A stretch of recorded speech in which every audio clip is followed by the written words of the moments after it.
So you're sitting in your driveway, doing a brake job on your car on a Saturday afternoon, and you happen to notice when you take the brake pads off that they're wearing like this, or one side is almost got a full pad and the other side is worn completely out.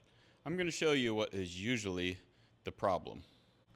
So the wear on this car is not severe yet because the brake pads are fairly new, but if you'll direct your attention to this pad versus this pad, if you see the width at the end of my screwdriver set right here, this pad is significantly thicker than this pad.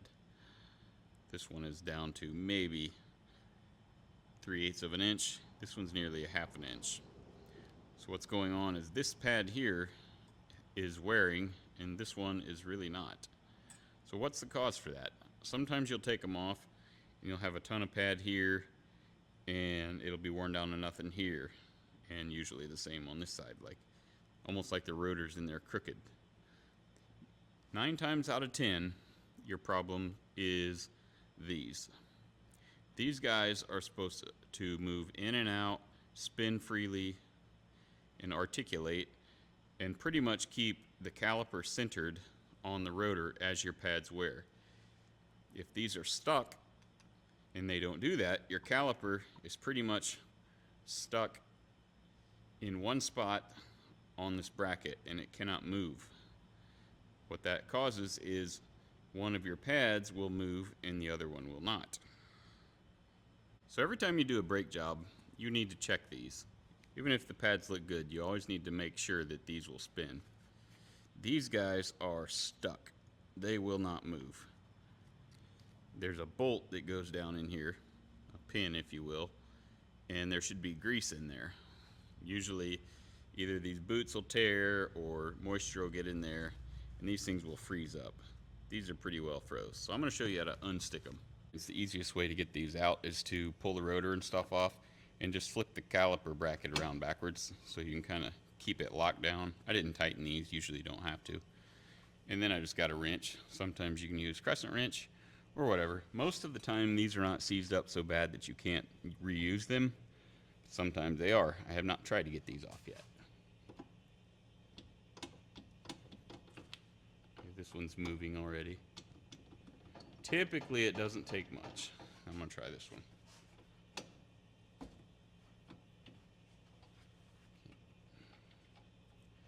Now if these are just wrecked and they won't come out, or they're rusted up so bad that they won't move, you just have to buy a loaded caliper bracket and caliper kit together.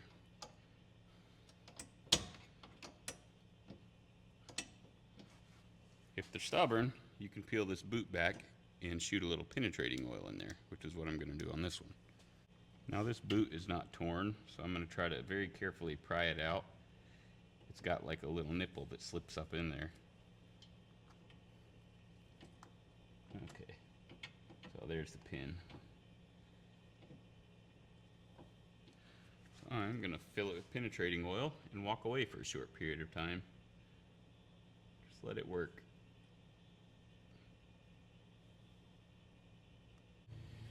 Now if your boots are tore up, you can buy new pins and new boots for most applications at a parts store, but it's important for these boots to be intact.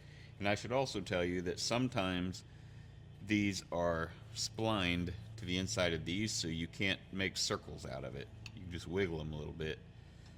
These I don't think are that way, but don't just try to twist these off like it's a bolt. Now for the extraction, I'm just going to use a pair of vice grips and very carefully just pull straight back. And hopefully not take a bath in goopy penetrating oil. Excellent. The next one's going to be a little bit more of a fuss. Better tighten my clamps. This one was seized up.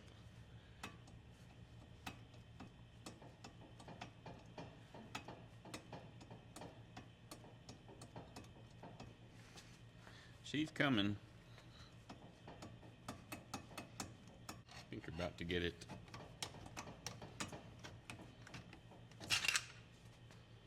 There she goes.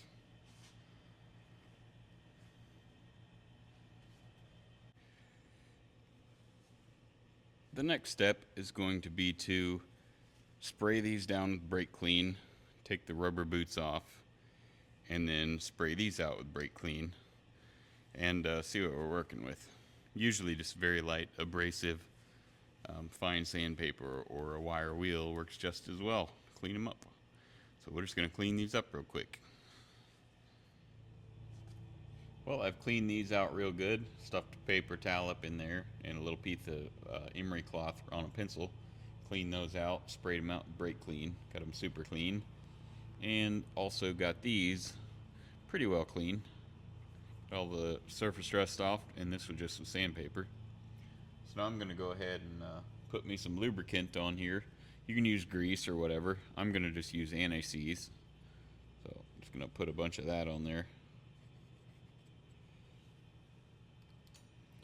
Then we will just insert it back into the hole. Spin it around a little bit. This first part of the rubber boot actually pops into the spindle there. I'll probably have to use my pick to push that in.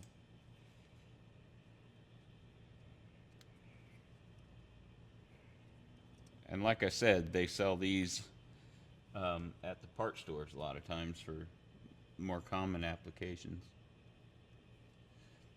But you do need to have good boots.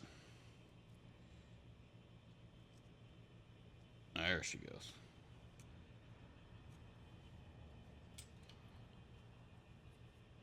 That dude pushed all the way in there. I was able to save the old boots. There she goes.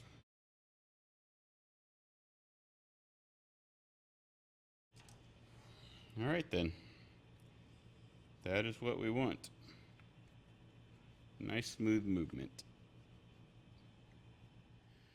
Well, hopefully you learned something in this short video. I've done this hundreds of times, but some people have never done or never heard of it. So hopefully, if you ever run across this situation, you'll know what to do.